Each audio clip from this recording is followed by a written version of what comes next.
In this video, I want to introduce you a new type of deck. So in one of my previous videos, I discussed the Milo crawling Earth Splinter deck, which is quite effective in the lower leagues. Now recently, I had to complete a water quest, as you can see, and I was looking for a good water deck to run. And I came across something that I put together myself that I think is quite effectively. So if you're in one of the lower leagues in Splinterlands, this might be very effective for you as well. Now, Splinterlands is a free-to-play game in which you can earn cryptocurrency and you can earn cards through quests which you can sell or rent. So the cool part about this game is that you can earn some actual money by playing it. I've been quite successful myself. Now, if you're interested in trying this game out, there will be a link down below in the description through which you can start playing this game. Now, let's take a look at the cards that you'll need to play this deck. So it's of course a water deck. And these are the cards that I got. Now, whenever you're playing a water deck, you basically have two possibilities. You can either go for Auric Stormbringer, meaning that you'll build a magic deck, or you can build a non-magic deck, and then you probably want to go for Borkus. Now, in this specific case, my deck will be using Auric Stormbringer because it's a magic-focused deck. Auric Stormbringer will increase all of the magic damage my monsters do by 1. So that's quite effective. Now, you might know that in the water deck, there's also a Splinter, Malric Inferno, which increases the melee damage of all of your units by 1. Now, do keep in mind that actually Auric Stormbringer, in it of itself, is more powerful than the one of Malric Inferno, because magic damage is just better than melee damage. Not only can creatures with magic damage attack from every position, while melee damage in most cases only from the front position, magic damage also pierces through armor, making armor totally useless. So that's why magic attack is quite effective, and that's why we're going for Auric Stormbringer. Okay, so what other cards do we need? Let's take a look here. So in order to play this deck, you only need the basic starter cards, and then there are 2 cards that I recommend that you pick up and 1 optional one. So the one that you definitely need to get is this Lopstradamus over here. Now, this card is not that expensive. Let's take a look at how much it costs to rent this card. So for about 15 DEC a day, you'll have this card. So I think that's still quite reasonable, even for newer players. Okay, where are my cards? Oh, I'm currently in the market. I have to go back to cards. Blue and neutral. So that's the one that I highly recommend. And so this Lopstradamus is really effective because it's a magic damage dealer. It has 9 health and it has a shield ability, making it very resistant against melee and ranged attacks. So that's quite effective, and you're basically only weak against magic attacks. Now, the reason why this Lopstradamus is so very good is because it's one of the only tanks in the game that is magic damage dealing. So most tanks in the game deal melee damage, but the problem is that those are not buffed by the ability of our Splinter. So now even our frontline tank will get buffed, this Lopstradamus. Now the second card that I highly recommend that you pick up is of course Furious Chicken. This is 0 mana card, so you can always plop it in whenever you have some space, and overall it's just really good being able to soak 1 more hit from an opportunity creature from the opponent. So this is an opportunity creature, and that basically will always target the monster with the lowest health. So oftentimes that's your Furious Chicken, and so then that gets attacked instead of another valuable monster. Now this one is Furious Chicken. You can also rent, and this will set you back about, okay, this is an exception. 3 DC is very cheap, I should look into that, but mostly 8 DC a day is a normal price for the Furious Chicken. Then the last card that I also picked up is this one over here, the Captain's Ghost. It's a 7 mana card, so quite expensive to play, and in most cases I won't play it unless it's like big high mana battles. But it deals 2 magic damage, it has 7 health, so it's quite tanky as well. So in most cases I'll put him behind Lopstradamus if I use him. And he also has a very useful ability of Affliction. Now Affliction is an ability that does not come with the basic monsters, I believe. But what it does is that whenever it hits someone, it has a chance to apply Affliction. I don't know the exact percentage, but I believe it's to be quite high. And so when a target is afflicted, it means that it can no longer be healed. So highly effective against healer decks. And so whenever I was running Mylar Crawling, and in most cases I was also running the nymph that healed my frontline unicorn. And so this basically totally prevents that and can be very effective against healer decks. So those are the 3 cards that you have to pick up, and Captain's Ghost is not even necessary, but I also believe that he's like the cheapest one to rent. Let's take a look. Yeah, only 1 to 2 DC. So yeah, I use him about 10% of my matches, I guess, 10-20% of my matches. So yeah, I don't use him that often, but for 2 DC, it's not a big investment. So let's do some battles and show you how it works. Now, of course, you can get countered with this deck, mainly from other water decks that will be using Bortus, I believe his name is, that basically reduces all of your magic attacks by 1. And that's kind of a bummer if they run that one. Now, it turns out that my opponents probably also be running a water deck, so we'll see how things go. Now, it's quite a low mana battle, so that's unfortunate because Lockdown is, of course, a quite expensive card.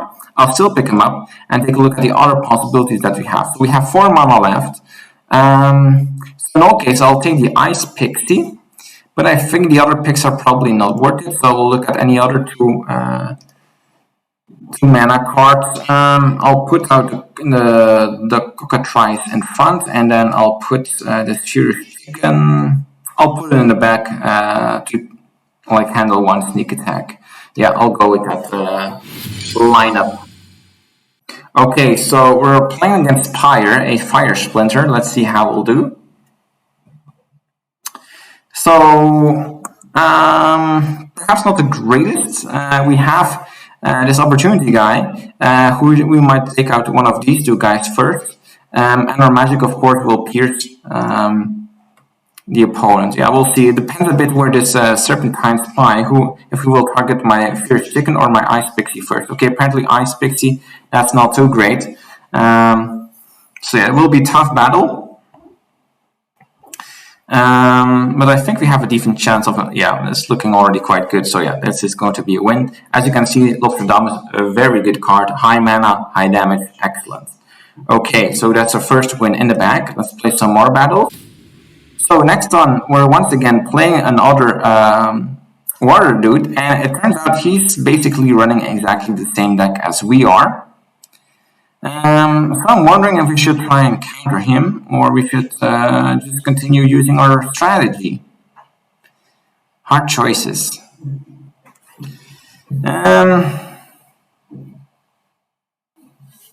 I'm thinking. We could, of course, earn borders and kind of counter him, but yeah, that means that we're also countering ourselves a bit. So then we'll have to take a look as to what we could be running. So we definitely don't want any shield dudes, or at least with not too much shield. So I think Captain's Ghost is a good one, or even Lockdown remains good against magic attackers. Unless we have anyone with a magic shield, but I don't think we have that here. And with water. So I always like to use water elemental in the back. So we got 7 more mana. What can we play with that? These Mantoids are always a good choice, but I'd rather pick up some cheaper ones. I think I'll go for Crustacean King for the tank heal in front. We have 4 more mana left, so we'll take out a 4 mana card. If you can find a good one over here. That would be Feasting Seaweed. I also like the Captain's King, but we'll go for Feasting Seaweed, and then we'll also throw in the Furious Chicken. So Water Elemental goes in the back. We'll play it like this. That's like a good lineup. Everything seems quite well protected. And we'll take a look how things go. So as expected, he's playing that guy. So we're totally countering him in that regard. And let's see if that's good enough. Okay, let's rumble. Now, unfortunately, he has quite some low mana cards, which will be targeted by our Feasting Seaweed. So that's unfortunate. So let's speed up here. Now, I think because we can heal our Nostradamus, that we have quite a big advantage. Like the heal is going to be quite nice in this case. And I think that should allow us to survive here. Yeah, it's looking quite good. So the Crustacean King here was really paramount to our survival. Now, I've never played this specific deck in this case, so I specifically built it to counter my opponent. But as you can see, this guy has quite some unique cards. As you can see, the Coral Wraith. So if you're wondering, okay, this deck that you recommended, how can it be countered? Well, you just got an example. The guy was basically running the deck that I've been running, but if they know that you're running it, you can always counter it, of course. And that was just a great example here that I just gave you. So another time, let's take a look. So this guy also tends to run the Magic Booster Splinter, but he does not have that great cards to run it. So we could definitely build a better deck with Auric Stormbringer than he can, because we have these special cards. So what we then do is put in all of these magic damage dealers, and we have 2 mana left. Let's see what we can. So we can just put in this one. I'll put them all the way in the front to tank some hits. And then we can put Medusa and Elven Mystic in the back if there's any sneak attackers, because they have 3 health. And then we have Ice Pixie and Enchanted Pixie in the middle because they only have 1 health. I think that's a good lineup. Let's roll. So against Pyre, we're playing.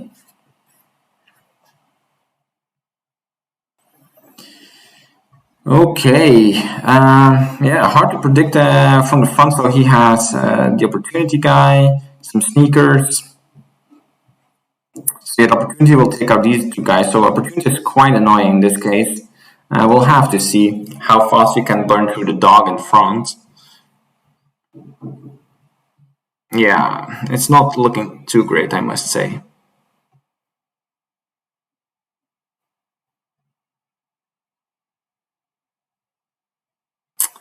Yeah, looks like it's going to be a lot, of course. Yeah, too bad. Perhaps I should have opted to use like a healer, because like I believe the Crustacean Queen is quite a good combo with Nostradamus as well. So that might be something to consider to put in your deck as well.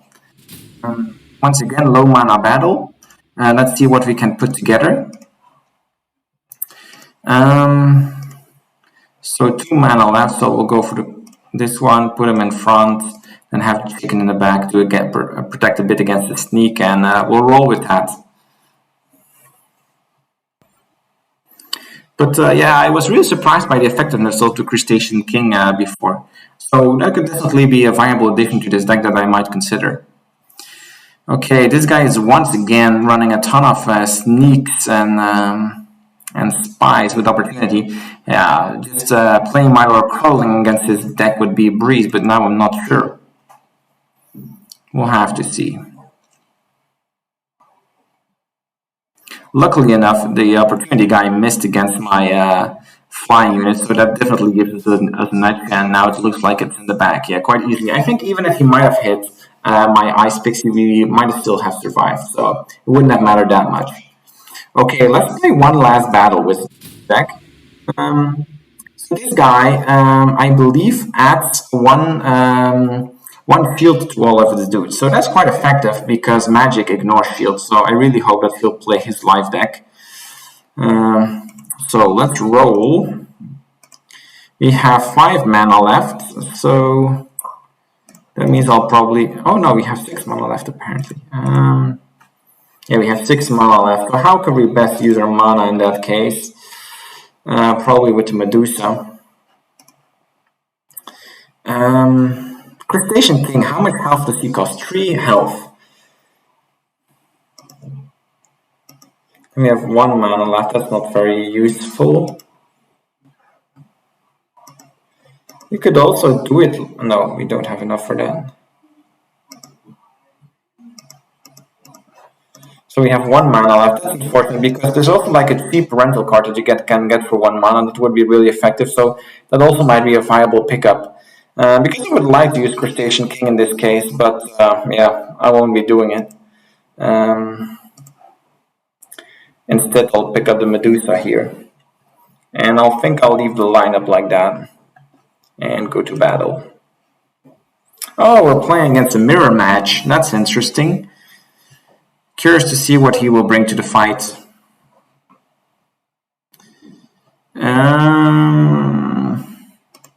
I don't tend to make any predictions, but it looks reasonably good for us, if I might say so.